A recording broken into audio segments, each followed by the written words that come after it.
आणि माझ्याकडे पुरावा आहे याचा। तू काल त्या श्वेताच्या घरी गेलीच नव्हतीस।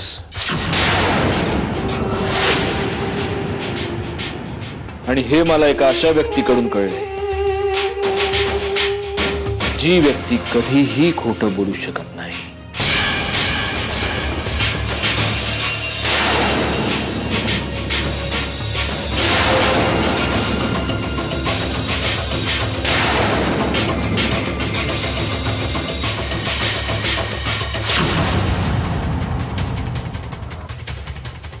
सनी, चॉकलेट।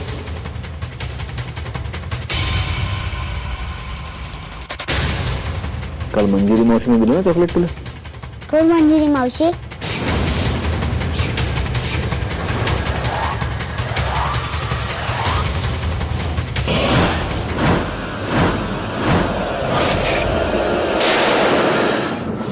बोल आता, आणखी काही खोटं बाकी आहे की तुझं अजूनही हेच म्हणणं आहे की तू खरं बोलतेस?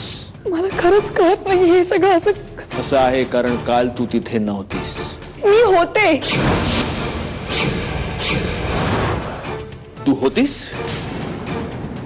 तू दुपारभर तुझ्या एका मैत्रिणीच्या घरात होतीस आणि त्या मैत्रिणीचा लहान मुलगा तुला ओळखतच नाही। अहो पण तो ओळखतो मला। आता हे म्हणू नकोस मंजिरी की तो लहान मुलगा खोटं बोलतोय, कारण लहान मुलं कधीच खोटं बोलत नसतात, त्यांना असले डावपेच कळत नाहीत। त्यांना खोटं बोलायची गरजच नसते। हे बघा, त्याचं नक्की काहीतरी गैरसमज होत असेल। मला फक्त हे जाणून घ्यायचंय की तुला माझ्याशी खोटं बोलण्याची काय गरज पडली। पण मी खोटं नाही बोलले तुमच्याशी। तू खोटं बोललीस। मी खोटं नाही बोलले तुमच्याशी।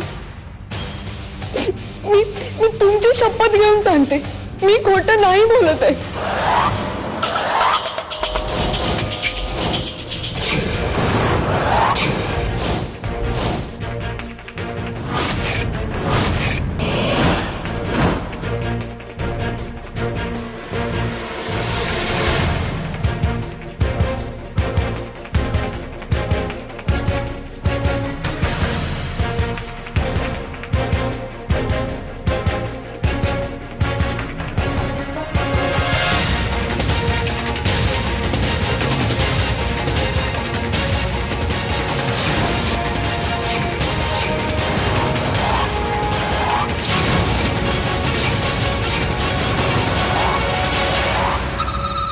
सत्यजित, हे काय करतोयस तू? बाजूला हो प्रिया। आता काय तिचा जीव घेणार आहेस का? बाजूला हो। मी बाजूला होणार नाहीये। सत्यजित, रागाच्या भरात काहीतरी वेडेपणा करू नकोस। हे बा, ऐक माझं, आपल्याला कळलं ना ती खोटं बोलते, मग तिने चूक केली म्हणून तू पण चूक करणार आहेस का? मला थोडासा वेळ दे, मी तिच्याकडनं काढून घेते ना ती कुठे गेली होती ते। प्लीज ऐक माझं।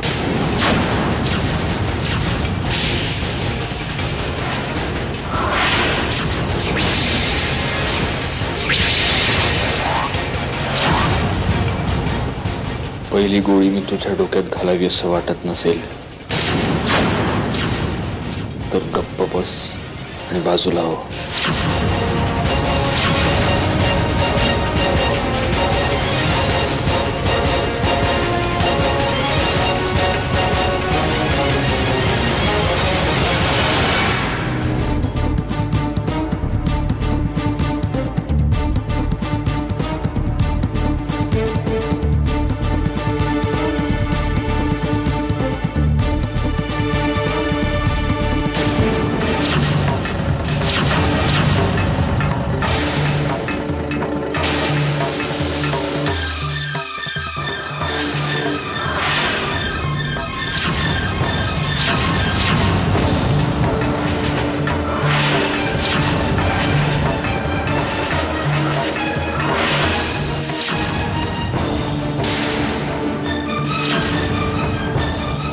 सत्यजित, हा काय वेडेपणा आहे?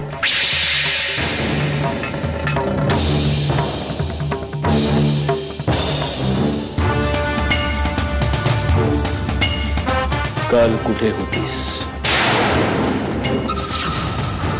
कोणाबरोबर होतीस? मी माझ्या सौभाग्याची शपथ घेतली आणि जे सांगितले ते खरं सांगितलं. अजूनही वेळ गेली नाहीये मंजिरी. खरं बोल नाही तर जीव जाईल. सत्यजित बॉस,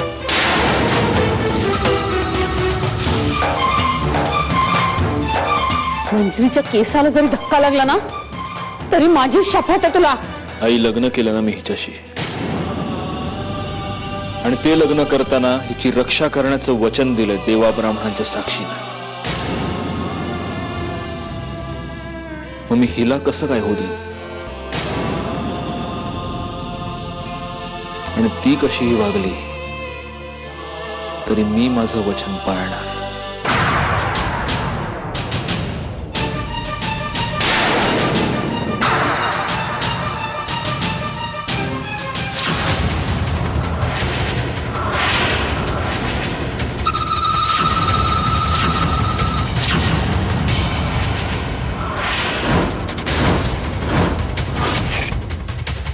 सत्यजित, सांग मंजिरी, नाहीतर आता माझा जीव जाईल.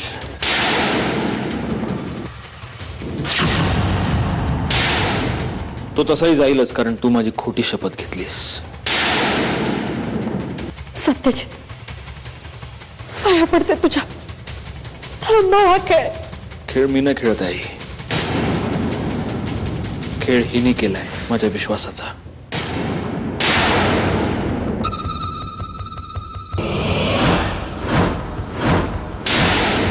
बोल.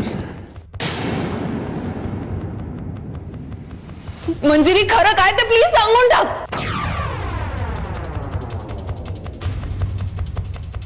अगं बाई, बोल काहीतरी. सत्यजित, अरे काय? मंजिरी प्लीज, खरं काय ते सांगून टाक. मंजिरी प्लीज, खरं काय ते सांगून टाक. मावशी, सत्यजित प्लीज. मंजिरी प्लीज सांग. मंजिरी प्लीज. आता तू तरी सांग ना. अगं बोल ना काहीतरी. तू तरी सांग ना. अगं बोल ना काहीतरी. मंजिरी सांग. हो मी खोटं बोलले. सांग. हो मी खोटं बोलले. सांग. हो मी खोटं बोलले. मी खोटं बोलले. मी खोटं बोलले तुमच्याशी.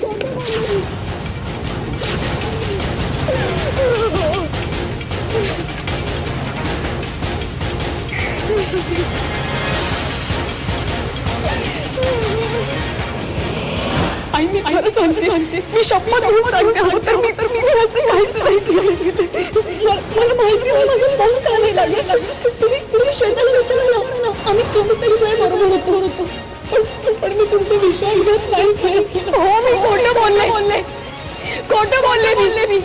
मी खोटं बोलले तुमच्याशी.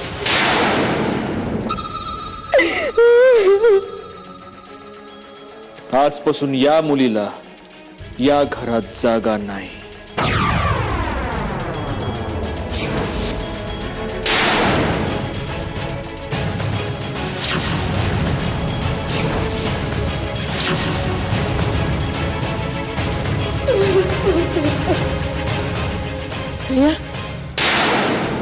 जा सत्यजितला थांबव. अगं डोक्यात राग घालून घेतला ना तर काय बी करेल तो.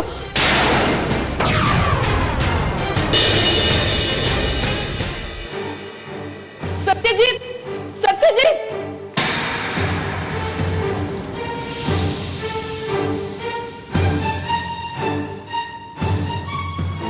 वॉचमन. हाँ बोला भाई. सत्यजित कुठे गेला तो? साहेब माहित नाही, काही कळलं नाही.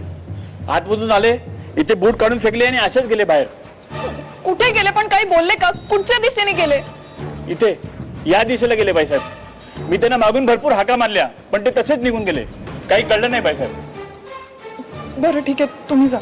ठीक आहे.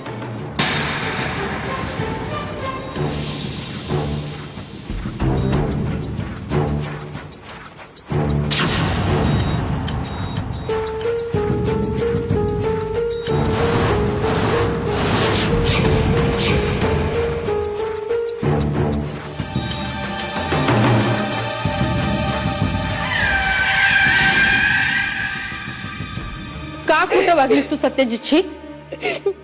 आई, मी खोटं नाही बोलले. मी माझ्या सौभाग्याची शपथ खोटी कशी घेईन? मग आता कबुली दिलीस ते? नाही, बंदूक जर माझ्यावर रोखलेली असती ना तर मी खरंच बोलत राहिले असते. पण त्यांचा जीव धोक्यात आहे म्हटल्यावर मी तेच बोलले जे त्यांना ऐकायचं होतं. अगं पण तू मावशी मावशी कुठेही नाहीये सत्यजित. तो काही न सांगता तसाच निघून गेलाय.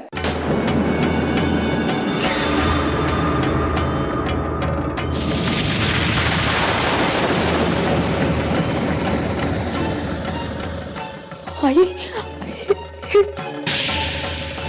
हे सगळं माझ्यामुळे झाले. हे फक्त माझ्यामुळे झाले. मावशी आपल्याला त्याला शोधायला हवं. मी पटकन गाडी काढते आणि काही उपयोग नाहीये त्याचा.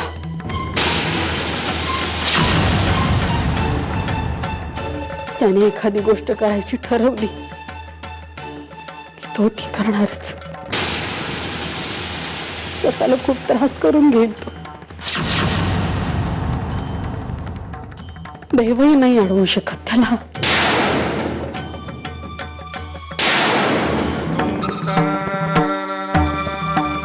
हो, मी खोटं बोलले, खोटं बोलले, खोटं बोलले, मी खोटं बोलले, मी खोटं बोलले,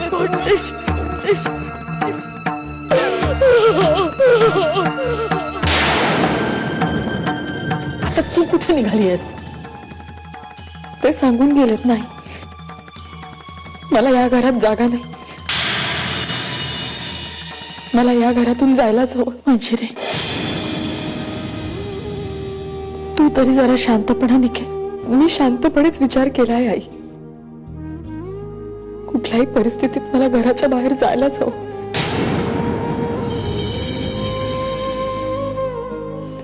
त्यांच्या शब्दाचा असा अपमान मी नाही करू शकत.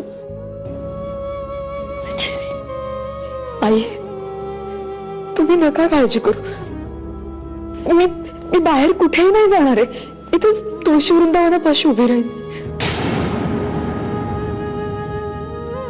तुमच्या जीवाला घोर लागेल असं काहीच करणार नाही. अगं पण बाळा, आई, आता मला समजावून सांगण्याचा काहीच उपयोग नाही होणार.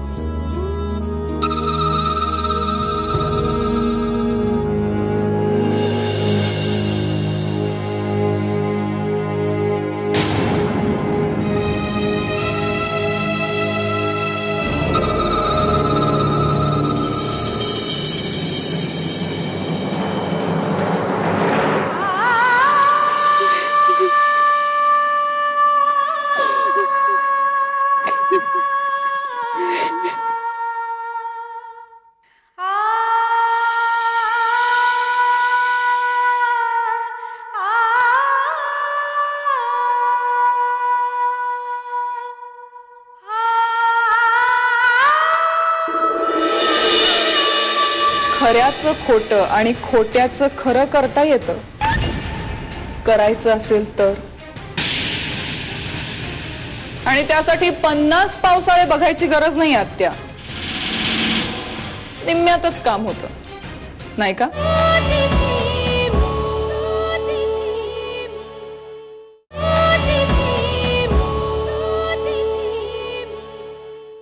प्रिया, सत्यजितला फोन लाव. मला बोलायचंय त्याच्याशी. फोन लाव.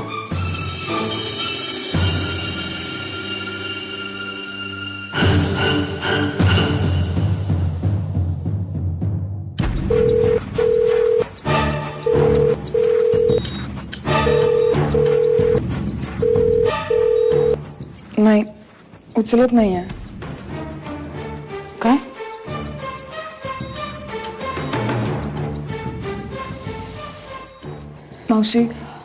मावशी तू बस इकडे. हे बघ, टेन्शन घेऊ नको. आपण काहीतरी करूया ना. मी पुन्हा एकदा ट्राय करते. तो उचले. तू ह्याला बोलव, विहंगला बोलून घे. विहंग? हो, त्याला म्हणावं मी बोलवलंय, असशील तसा निघून ये. लाव फोन लाव.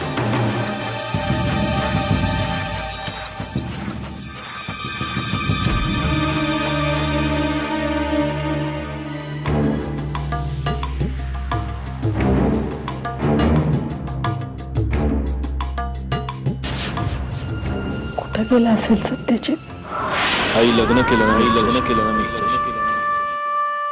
आणि ते लग्न करताना तिची रक्षा करण्याचं वचन दिलं देवा ब्राह्मणाच्या साक्षी. मग मी हिला कसं काय होईल?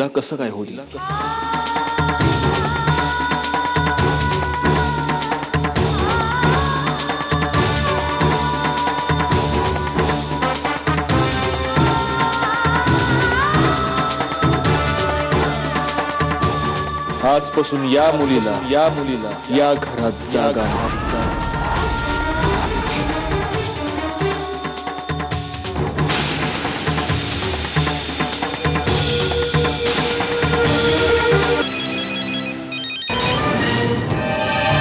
मंजिरीच्या काकांचं आहे. मंजिरी देऊ का तिला आपण? हा द्या ना, जरा तिला सरप्राईज देतो.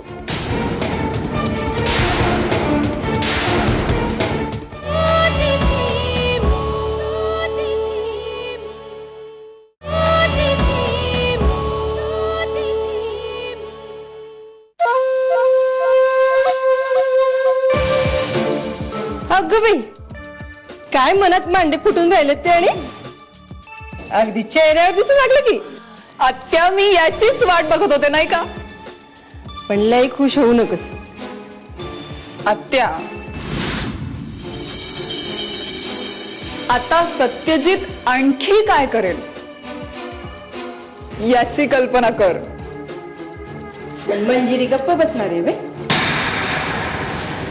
ती काय करणार आहे? ती बिचारी तर स्वतःच घर सोडून गेली. काय आहे, ज्याला लांब उडी मारायची असते ना तो 2 पावलं मागे येतो. तशी मंजिरी बी 2 पावलं मागे सरकली. असं काहीही नाही आत्या. ती तर सत्यजितची खोटं बोलून मंजिरी खोटं बोलत नाहीये. तुला काय माहित? मला असं बोलायला आवडत नसलं तरी 50 पावसाळं जास्त पाहिले की खऱ्यातलं खोटं आणि खोट्यातलं खरं कळतं नाही. पण खऱ्याचं खोटं आणि खोट्याचं खरं करता येतं, करायचं असेल तर. आणि त्यासाठी 50 पावसाळे बघायची गरज नाही आत्या. निम्म्यातच काम होतं नाही का? असं ते कसं काय? आता बघच तू, येऊ दे सत्यजितला, मग बघ खरं आणि खोटं. मला हवे तसे रंग मी कसे बदलते ते. आले, देऊन येते मावशीला.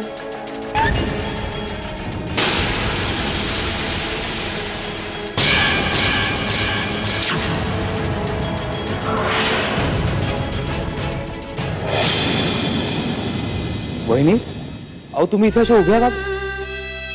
वहिनी, मी तुमच्याशी बोलतोय. मावशी, अहो काय झालं? तुम्ही मला असं अर्जंटली बोलून घेतलं. आणि सत्यजित कुठे? वहिनी इथे अशा उभ्या. हे बघ, तू आज चल, मग बोलूया आपण. आपण वहिनी काहीतरी बोला तुम्ही. नाही विहंग, आता तुझं कुठलंच बोलणं तिच्या कानापर्यंत पोहोचणार नाही. आपण वहिनी नक्की झालंय तरी काय? सत्यजीतच्या शब्दाखेरीज तिला काहीच ऐकू येणार नाहीये.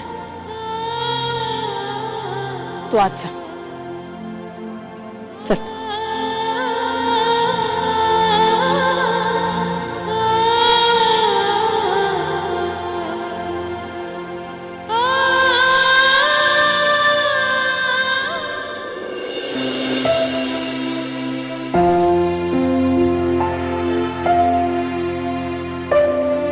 मावशी, काहीतरी खाऊन घेतेस?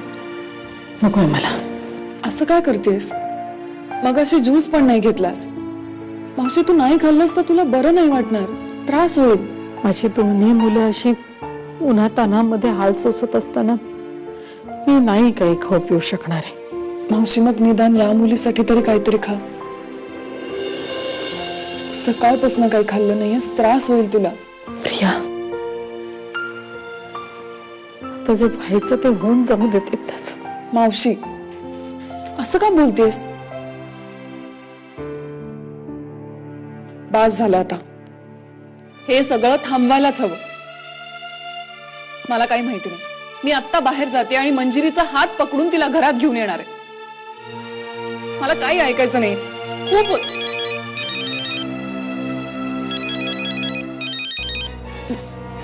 मंजिरीचा फोन आहे हा.